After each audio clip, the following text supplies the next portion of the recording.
My name is Josiah Hunt, and I first learned about biochar in a National Geographic article titled Our Good Earth in September 2008. That was my first introduction to the word biochar. It was like a light bulb went off, and all the pieces kind of came together for me, and I understood, like, wow, this is big. This is really big. I became extremely passionate about it from that point on, and have basically eat, slept, and dreamed biochar since then, and even made a little money doing it sometimes. My kids grow up with it. They love it. They love harvesting food from the garden, and they know that biochar is part of that. And it's kind of nice seeing that, how quickly they grab onto it. Engaging them in the garden in something that's not fully work-oriented, but something that's success-oriented. Putting it on the table, that is what makes it a reality for my son. He knows that biochar is a part of that. If we want to get good sweet fruit, we use biochar. The first time it burns from wood to char, and then the second time it burns from char to ash. The second phase can only happen with oxygen. Charcoal will only turn to ash with oxygen. So if you control the air, you control the fire. Josiah covered the pile with dirt to quench the burn and let the biochar cook in an oxygen-free environment. He said it would be ready in a couple days. One of the most enthusiastic people I met was Eric Weinart, who is the manager of the largest papaya exporter in Hawaii.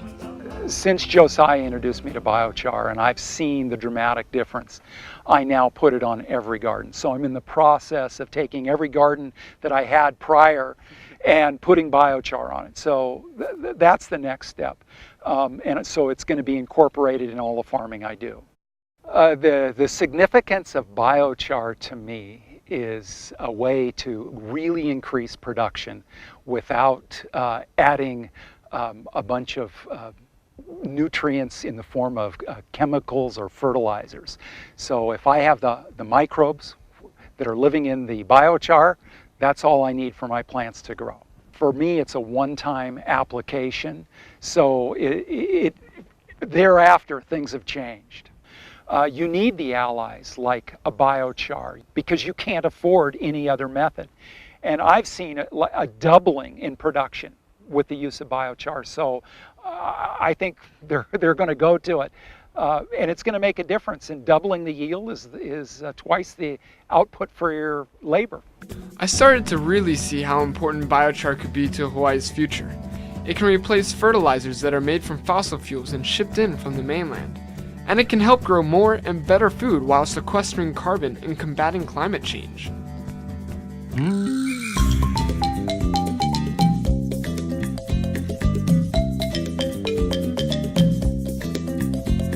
As biochar businesses are popping up all over North America, Australia, and Europe, more and more people are learning about biochar and using it in their own farms and gardens. In the developing world, biochar use is fast growing with subsistence farmers and entrepreneurs who view it less as a product than as a force for social good.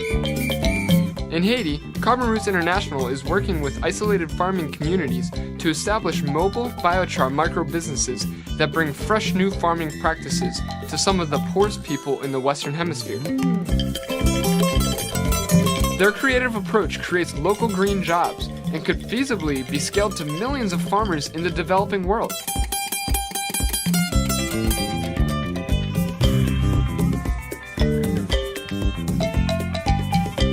Deforestation and erosion have left Haiti with incredibly depleted agricultural soils, which has created a food crisis and made Haiti one of the poorest countries on the planet.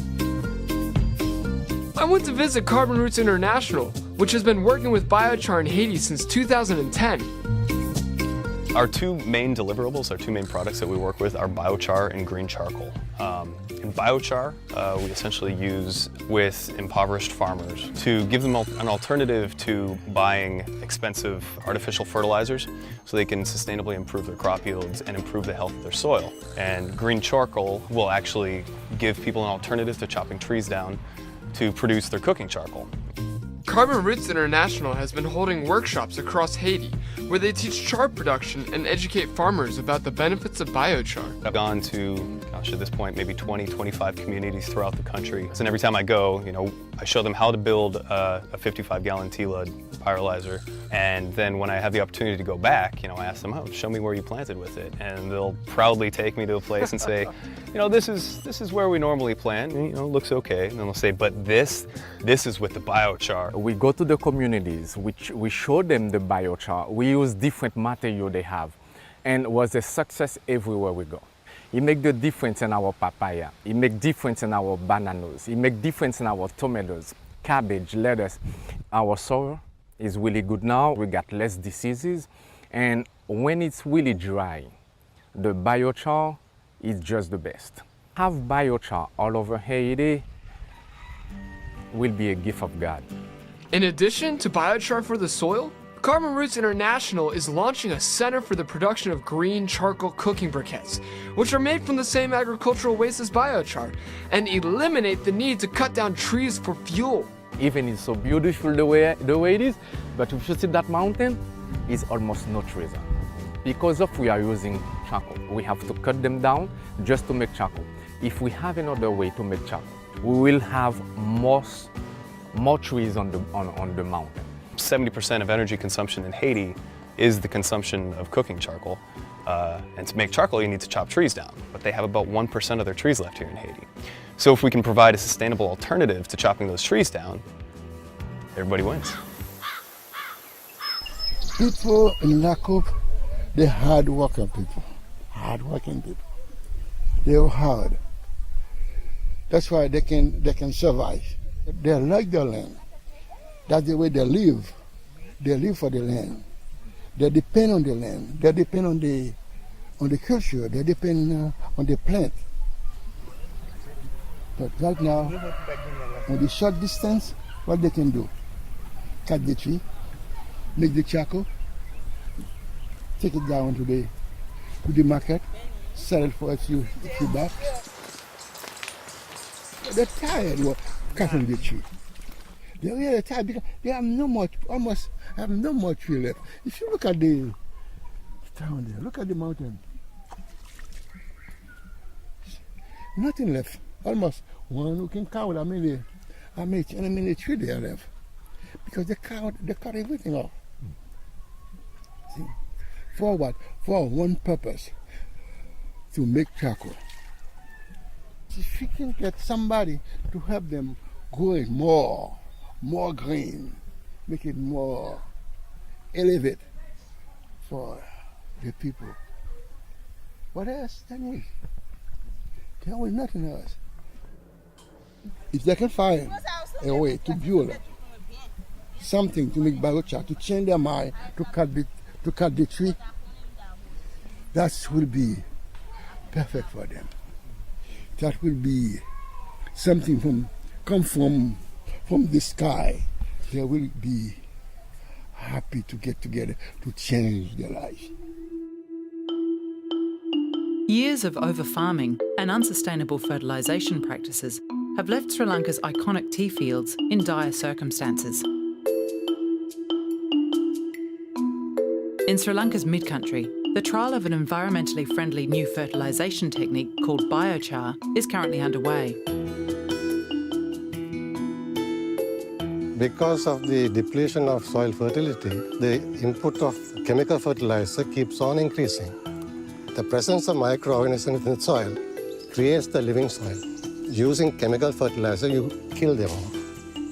Basically, these soils are just holding the plant up.